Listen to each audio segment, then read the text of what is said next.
Selamat pagi Ibu dan Bapak.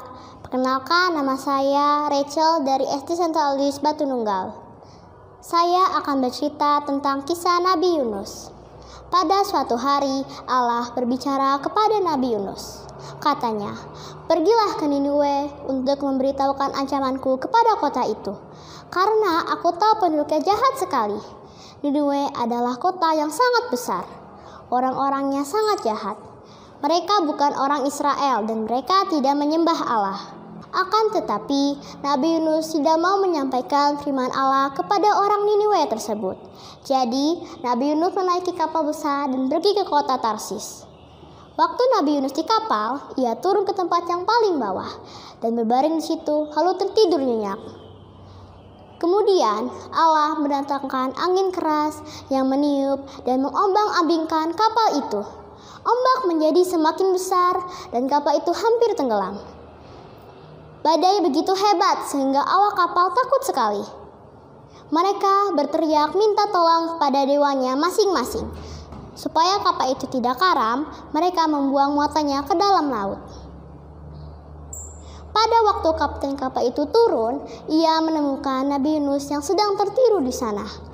Lalu ia berkata, "Bangunlah, berdoalah kepada dewamu untuk meminta tolong." Sesudah Nabi Yunus dan kapten kapal itu naik, para awak kapal itu berkata kepada sesama mereka, "Mari kita membuang undi supaya kita tahu siapa yang bersalah, sampai-sampai kita tertimpa bencana ini." Lalu mereka pun membuang undi dan nama Nabi Yunus lah yang kena. Kemudian Nabi Yunus berkata kepada orang-orang yang ada di kapal itu, "Saya orang Ibrani, saya menyembah Allah yang di surga, yang menciptakan bumi dan laut." Kemudian ia bercerita bagaimana ia berusaha melarikan diri dari perintah Allah. Sementara itu, badai makin menjadi-jadi. Lalu para awak kapal bertanya kepadanya, "Apa yang harus kami lakukan kepadamu supaya badai ini berhenti?" Jawab Nabi Yunus, "Buanglah aku ke laut, pasti badai akan berhenti." Tetapi para awak kapal itu masih berusaha sekuat tenaga untuk mendayung kapal itu ke daratan. Namun badai makin mengamuk sehingga usaha mereka sia-sia belaka. Sebab itu mereka berseru kepada Allah, "Allah, kami mohon janganlah kami binasa karena kami menyerahkan nyawa Yunus ini."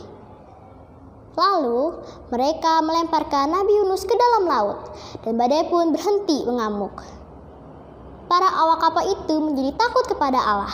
Mereka mengatakan bahwa mereka sekarang percaya kepada Allah.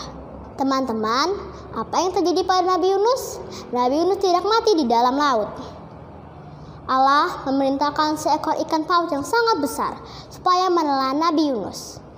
Nabi Yunus tinggal di dalam perut ikan selama 3 hari 3 malam. Ia berdoa dan minta diselamatkan. Kemudian, atas perintah Allah, ikan itu memuntahkan Nabi Yunus ke daratan. Nabi Yunus segera menaati seruan Allah. Ia pun segera pergi ke Niniwe. Ia memasuki kota Niniwe itu dan sesudah berjalan sepanjang hari ia berteriak, 40 hari lagi Niniwe akan hancur." Penduduk Niniwe percaya kepada pesan Allah. Seluruh rakyat memutuskan untuk berpuasa. Semua orang besar maupun kecil memakai kain kabung untuk menunjukkan bahwa mereka menyesali dosa-dosa mereka. Allah melihat perbuatan mereka. Allah melihat bahwa mereka telah meninggalkan kelakuan mereka yang jahat.